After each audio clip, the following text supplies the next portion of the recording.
Bonjour Denis, Bonjour Julien. bienvenue chez Affect Media. Merci pour l'invitation en tout cas. Est-ce que tu peux nous parler un peu plus de la jeunesse du projet? Il me semble que tu es sociologue de formation Ouais. et ensuite tu es devenu CEO de Drop Contact. Est-ce que tu peux nous en dire un peu plus? J'ai fait mes études en fait en sociologie à Paris à la Sorbonne et en même temps pour vivre, payer un appartement, manger, etc. J'ai fait des enquêtes à l'époque, c'était des sondages téléphoniques. J'ai fait une carrière de 20-25 ans quasiment dans le sondage où je suis passé d'enquêteur à PDG d'une boîte de sondage où j'avais 470 personnes. Et puis après j'ai fait différents parcours de directeur du développement, directeur marketing, etc. dans différentes entreprises. Et en fait je me suis rendu compte qu'il y avait une problématique que je rencontrais souvent, c'est que quand tu montes une boîte, au départ il faut que tu aies des leads, il faut que tu aies des prospects avant de faire quoi que ce soit. Et donc on passe beaucoup de temps finalement à faire ces prospects, à les générer, à les prendre, à les mettre soit dans des fichiers Excel ou Google Sheet ou dans des CRM, etc. Je me rendais compte que moi et mes équipes, on passait beaucoup de temps finalement à résoudre des problématiques de qualité de données. Ben, j'ai cherché beaucoup de solutions à travers le monde et j'ai jamais trouvé quelque chose qui allait résoudre la problématique de la qualité des données dans un CRM. C'est un peu la genèse en fait de mon sujet pour Drop Contact. Ça a été de me dire ce problème de qualité de données dans les CRM, il est mondial et tout le monde en souffre. Je me suis dit que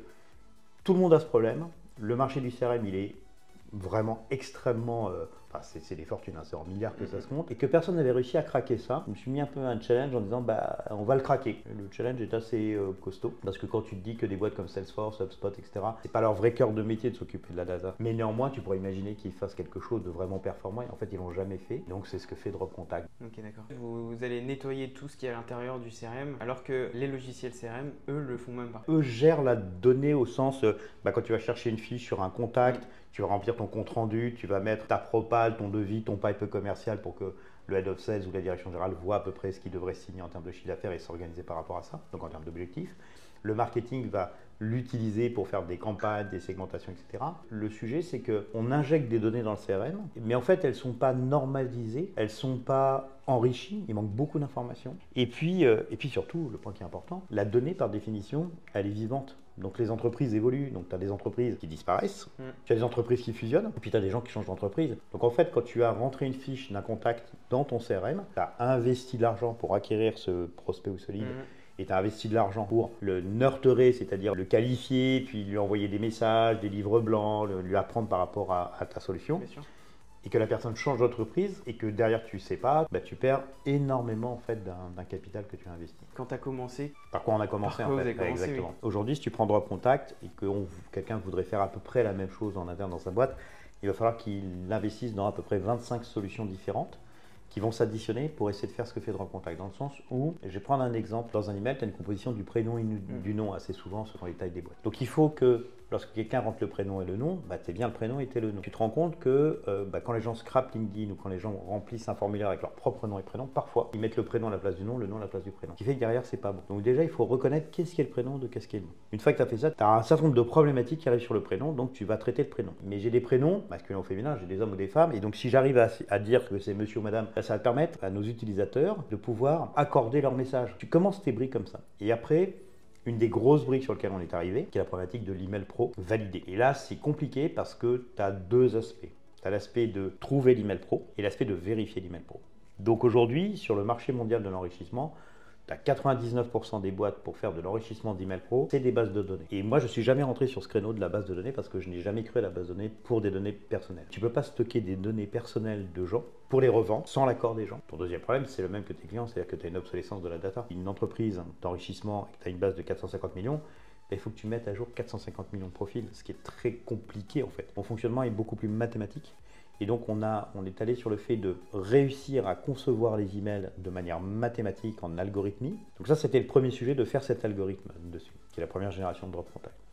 Et le deuxième point, c'est que toutes les boîtes, les bases de données qui font de l'enrichissement, en fait, il y a quelque chose qui est remarquable, c'est qu'ils n'ont pas la maîtrise de la vérification d'email. Donc ils passent par des solutions tierces. Ça, c'est un métier aussi qui est extrêmement compliqué, sur lequel on a créé nos propres fonctionnements dessus. Donc on a 350 serveurs avec nos propres algos de vérification d'email.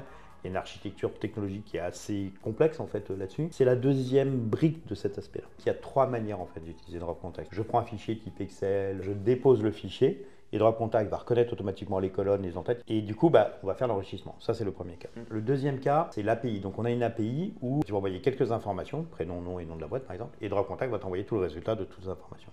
Le troisième volet est l'intégration native. Non seulement ça enrichit, mais ça fait effectivement la détection des doublons en continu. Ça met les changements d'entreprise, et on en parlera peut-être un peu plus tard, directement, les évolutions des entreprises. Ce que fait aussi DropContact, chaque collaborateur va pouvoir connecter sa boîte mail. Et DropContact va Attends, remonter je vais le dire pour toi. Vas-y. Ça va scanner les signatures Ouais. et ça va récolter la data qui est dans les signatures, type les 06. Exactement, mais sur 5 ans d'historique. En combien de temps les nouveaux commerciaux qui arrivent dans une société peuvent devenir performants? Souvent, les chefs d'entreprise qui recrutent des commerciaux, ils se disent en fait en 2 mois, il va être à l'objectif. Seulement, la période d'essai, elle passe à la trappe. Donc après, il y a un turnover qui est assez fort. Et je pense que DropContact, justement, est une solution qui permet aussi de gagner en efficacité. C'est encore mieux que ça. Il y a 2 études, une de Salesforce et une d'HubSpot, qui indiquent en gros que les commerciaux perdent à peu près 1 heure par jour à faire toutes les tâches manuelles dont on parlait là. C'est-à-dire que les commerciaux que tu payes à faire de la vente, eh bien il faut autre chose que de la vente. Si tu perds 1 heure par jour, et si tu mets DropContact, on va dire que tes commerciaux gagnent 7 heures par jour. Donc déjà ils sont plus motivés parce qu'ils font des tâches qui les intéressent plus. Deuxième élément, c'est que 1 heure par jour, ça te fait 22 heures. Donc on va dire que ça te fait 3 jours de travail en moins. Ça veut dire que tu redonnes 3 jours de travail en sales en plus. Ça te fait 30 jours. Tu n'as pas besoin de recruter un nouveau sales en fait. C'est-à-dire qu'en mettant DropContact, tes commerciaux sont plus efficaces, passent plus de temps en vente qu'à faire autre chose.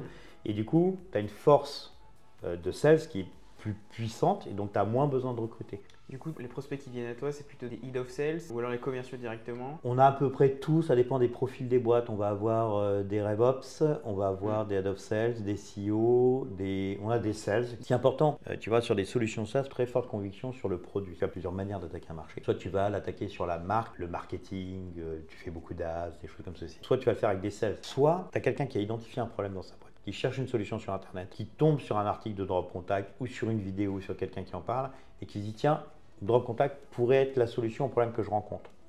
Et dans ce cas-là, viens vers nous prendre un rendez-vous. C'est très différent parce que la personne a identifié un problème. Bien sûr. Après, ça dépend aussi de la maturité de l'entreprise. Et du business. Et du business. Et du produit et du prix du produit, bien sûr. Oui. Est-ce qu'il y a une différence entre la RGPD en France et aux États-Unis? Oui. En fait, la RGPD est européenne. Aux États-Unis, le phénomène, c'est que tu as, selon les États, des pseudo-RGPD. Et en l'occurrence, ça fait une petite année qu'aux États-Unis, le Congrès est en train de travailler pour faire une RGPD-like, mais fédérale pour tous les États. Dans ce cas-là, ça devient une loi fédérale, donc elle est encore plus forte. T'as jamais eu de problème, toi, en France, avec DropContact et la CNIL? Et la RGPD? Ah bah si. À l'époque, c'est 2019. On est 2 dans la boîte, plus 2 stagiaires. On doit faire 100 000 euros de chiffre d'affaires. Et je reçois un gros courrier en recommandé du facteur qui sonne à ta porte. CNIL, RAR. Et là, en fait, on passe face sur un contrôle de la CNIL. Ils ont un stade qui est supérieur au contrôle, qui s'appelle l'audition. Et on avait 3 semaines pour se préparer. Et donc, on est allé avec un développeur, en l'occurrence qui était stagiaire chez nous. Il y a 3 développeurs, 2 juristes à la CNIL. Il faut venir avec toutes tes factures clients, toutes tes factures fournisseurs, l'accès à tous tes serveurs, l'accès à toutes tes bases de données, l'accès au code source. C'est quelqu'un qui soit capable d'expliquer le code source. Pas n'importe qui, c'est la présidente de la CNIL qui a souhaité avoir DropContact en audition. Et je ne peux pas vous dire pour quelle raison. La phrase d'après, il dit voilà, on a 2 questions. C'est qu'on veut voir votre base de données et on veut connaître la source de vos contacts. C'est super bien passé. Et en un mois, un mois et demi, on a reçu le courrier de la CNIL disant dossier clôturé, rien à dire. Et c'est pour ça que je sais profondément pourquoi DropContact est 100% RGPD compliant et pourquoi les autres ne le sont pas en fait. Si moi, quand je scrape des sites internet ou LinkedIn et que, comme c'est des TPE, il y a des 06 ou des 07, ça c'est pas un sujet, ouais. C'est pas un sujet, je peux l'utiliser et puis je complètement peux prospecter. C'est-à-dire c'est ce que nous on fait par exemple quand on donne le numéro de téléphone d'une entreprise. Le numéro de téléphone d'une entreprise qu'on va faire, c'est qu'en fait on va aller récupérer le numéro de téléphone soit sur le site web de l'entreprise, donc il est RGPD compliant puisqu'il est public, soit il est sur Google Maps. Donc dans ce cas-là, on va les donner, on va t'éviter de la manipulation, on va éviter cette manipulation des commerciaux. Et ça, c'est parce que c'est public. Donc ça roule. Si ça vient d'une autre source, certaines sources sont RGPD compliant, mais moi j'ai aucun moyen de savoir et je ne sais pas qui l'est et qui l'est pas. Donc il y en a qui le sont sûrement. Et puis il y en a qui font des choses plus sales. L'IA, c'est un sujet qui, depuis le Covid, je pense, est arrivé. Peut-être après, non, après le Covid. Un peu plus d'un an, c'était en novembre de l'année dernière. C'est tout petit, on ne se rend pas compte, ouais. Et ça va à une vitesse fulgurante. Et comment aujourd'hui tu vois cette vitesse arriver? Est-ce qu'elle va encore s'accélérer? Et quels sont les bouleversements potentiellement à prévoir qui sont déjà là sur le marketing et la vente? Mon point à moi, c'est que depuis l'homme préhistorique, chaque fois qu'il y a une innovation, c'est de plus en plus rapide. C'est-à-dire que, tu vois, l'arrivée de la voiture, ça a mis un siècle. L'arrivée d'Internet, c'était beaucoup plus rapide. L'arrivée du téléphone, du smartphone, c'était encore plus rapide. Donc dès que tu as une innovation, elles sont de plus en plus rapides. Là, c'est un énorme bouleversement. Quand ChatGPT est sorti, là, on a tous pris conscience qu'il y avait quand même quelque chose qui avait vraiment changé et une possibilité d'utiliser l'intelligence artificielle de manière incroyable. Et beaucoup de gens se sont lancés là-dessus en utilisant cette fonctionnalité-là pour faire plein de choses différentes. Résumer une vidéo, traduire avec la voix qui change, avec la bouche qui change, faire des films d'effets spéciaux avec de l'IA, faire disparaître des gens, ajouter des gens sur une photo de manière incroyable, tu n'arrives même plus à voir la différence. Au début, tu voyais pas trop. Enfin, tu voyais, maintenant tu commences à moins voir. Au début, tu avais 6 doigts, maintenant ça commence à devenir des vraies mains. Et dans tous les métiers. C'est un énorme bouleversement. Il n'y a pas de limite à l'imagination. Et tu vois, il y avait des métiers où on pensait, bah, tu vois, tu es médecin, tu es avocat, bah non, ça ne va jamais être délocalisé, tu vois, dessus. Bah ouais, mais ça, c'est complètement bouleversé. Parce que quand tu regardes un généraliste qui fait un schéma de décision, est-ce que tu as de la fièvre, oui, non? Est-ce que tu as mal là, oui, non? Bon, déjà en arbre de décision, tu peux le faire, mais avec de l'IA, c'est entre guillemets efficace, plus efficace, ça va beaucoup plus vite. Quand tu fais du droit et que tu dois faire une défense de quelqu'un, bah à un moment donné, tu fais de la recherche pour trouver quels sont les articles, quelle est la jurisprudence, etc. Bah, l'IA te fait ça, je ne vais pas dire comme ça, mais quasiment. Il est capable de rédiger, de resynthétiser, de changer de style, etc. Donc tous les métiers qu'on connaît sont en pleine évolution et plein de solutions sortent. Je vais vous prendre un exemple pour les sales. Un truc que tu fais en sales, c'est que tu dis, bah tiens, on va enregistrer la vidéo des entretiens, comme ça on peut reformer l'équipe, tu m'en parlais tout à l'heure sur l'onboarding, on va reformer l'équipe en reprenant la vidéo avec un coach. Tiens, tu vois, tu n'aurais pas dû dire ça, plutôt cet argument était mieux que ceci. Ça, il n'y avait pas à dire. Depuis qu'il y a l'IA, nous on utilise une solution, le truc te fait la vidéo, te fait l'enregistrement, te fait la transcription, te synthétise l'ensemble. Et à l'intérieur de ça, ça nous l'injecte directement dans notre CRM. Donc le compte rendu, il est fait. C'est-à-dire que ton compte rendu, tu n'es pas en train de taper. Tu es concentré sur ta conversation, sur ton échange commercial, etc. Et tu sais que tout ça est en train d'être fait. Tu vois. Donc ça, c'est cool. Et tu sais que quand un autre collaborateur va reprendre, ou ton boss va reprendre, ton head of sales va reprendre le truc, bah, il va avoir sa synthèse. Mais là où ça va encore plus loin, tu peux mettre des mots-clés en fait importants. Par exemple, quand le mec dit prix, tarif, ça fait des tags au bon endroit dans tout ton compte rendu. Donc après, si par exemple tu as un nouveau collaborateur qui arrive, il peut cliquer, faire une recherche, et il va voir tous les bouts où quelqu'un en a parlé, de chapitres, et voir comment chacun a argumenté, et retravailler tout ça. Donc c'est juste ultra puissant, ultra pratique. Ce n'est que des outils, mais ça change tout, ça change la manière d'écrire même les messages. Tu vois, là, il y a beaucoup de ce qu'on appelle les icebreakers. Donc les icebreakers, c'est dire, bah, je vais introduire à quelqu'un avec un petit truc qui va briser la glace. Dessus, donc peut-être par rapport au profil du mec, par rapport à sa boîte, par rapport à un événement, etc. Donc tu as eu une première génération dans les solutions de cold email qui te font un message un peu personnalisé, plus smart que juste salut Denis. Tu as une deuxième génération qui à mon sens est plus forte, qui pour le coup regarde tout le profil LinkedIn d'une personne, donc son historique, son parcours, ses études, ce que le mec a posté s'il a posté, et s'il a commenté, qu'il a posté, qu'il a fait des choses, alors ces informations-là sont prises en compte pour rédiger dans le style, etc. Moi, j'en ai vu. Hein. J'ai vu des trucs que Human Leaker a suggéré sur des profils de prospects à nous. J'ai dit, trop génial. Jamais j'aurais été capable de rédiger ça. Jamais j'aurais eu l'idée. La nana, elle a de l'humour comme ça. Le truc correspond bien. Il est smart. C'est assez fin. Trop bien. Trop bien parce que ça a bien profilé la personne. Quand tu prends un profil LinkedIn, que quelqu'un a liké des choses, qu'il a commenté, qu'il a écrit, alors tu as une perception de la personne qui est assez précise. Et l'intelligence artificielle, avec ChatGPT, OpenAI, tout ce que tu veux, puis il y en a plein d'autres, est capable de rédiger, si le prompt est bien fait, un message qui va percuter plus fortement que le temps que tu vas réfléchir toi-même à rédiger un truc trop bien, etc. Donc on est dans des premiers niveaux, c'est-à-dire que là on est encore, c'est assez récent, mais projette juste dans 1 an, dans 2 ans, ce que ça va faire. Donc ça va changer nos métiers à tous. Les développeurs, ça a changé les métiers des développeurs. Tout ça est en évolution.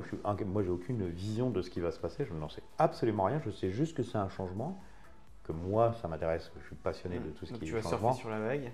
Oui, il y a des trucs. C'est-à-dire que nous, aujourd'hui, on n'utilise pas du tout d'intelligence artificielle dans tout ce que fait Grand Contact. Okay. Par contre, on a notre data platform qui est en cours de création, qui, elle, va être capable, avec de l'IA sur certains éléments, prendre des décisions qu'on ne peut pas prendre intellectuellement. Comme quoi, par exemple? À un moment donné, tu as la FNAC, on sait comment faire les emails pour la FNAC, on sait comment les valider, etc. La FNAC rachète Darty, l'email n'est plus le même. Mais ça, tu ne peux pas le savoir. Sauf qu'avec de l'IA, et fonction de choses que je ne dévoilerai pas, de notre fonctionnement, alors on a suffisamment d'informations et d'indicateurs qui permettent à cet élément-là, sur cette plateforme, de dire « Ah, ok, FNAC, c'est devenu FNAC.com, tac, tac, tac », et de reprendre la décision en temps réel, sans qu'on ait rien à faire. Si tu vois, Salesforce et HubSpot ont indiqué que ils intégraient de l'intelligence artificielle dans leur CRM. Super, c'est vachement bien tout. Sauf que tu as un problème avec de la data. C'est que si tu veux faire de l'intelligence artificielle, de l'analyse, Ton problème, c'est d'avoir de la data normalisée et clean. Ça tombe bien, c'est ce que fait DropContact. DropContact normalise, enrichit, fait la data clean. Ce qui veut dire qu'un CRM de type HubSpot avec DropContact qui a nettoyé, enrichi, validé, doublé, etc., alors l'usage de l'intelligence artificielle de HubSpot dans le truc est beaucoup plus efficace. Ça affine l'analyse et ça la rend un peu plus correcte. Ah ben largement, largement. Tu vois, moi je viens du monde du sondage, donc le problème que tu as quand tu fais des sondages, c'est les aberrations. Si tu as des aberrations, tu ne sais pas comment les faire, c'est un vrai problème en fait. Pour les data scientists, le premier boulot d'un data scientist, c'est d'avoir la data clean avant de faire des analyses de quoi que ce soit.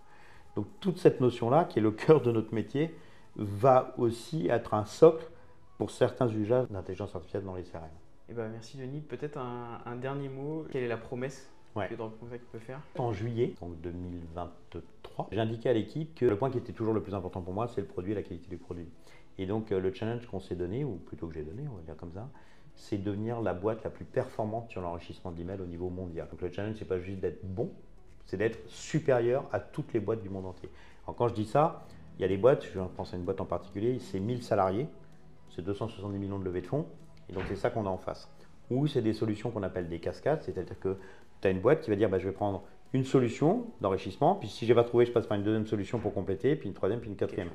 Donc par rapport à ça, on se bat entre guillemets. D'être meilleur que ça, c'est-à-dire d'être meilleur même par rapport à 4 solutions. Et donc la V2 qu'on est en train de sortir en ce moment, elle fait ça. Elle est largement au-dessus de ce qui se fait sur le marché. Et ça, on le fait qu'en algo. Et avec notre propre solution de vérification d'email. Donc on a ce challenge-là que l'équipe technique a rempli. Maintenant, il va falloir faire savoir on va même le prouver, que DropContact est bien meilleur en termes d'enrichissement email. On est déjà très très bien, mais là on va prendre vraiment un lead là-dessus.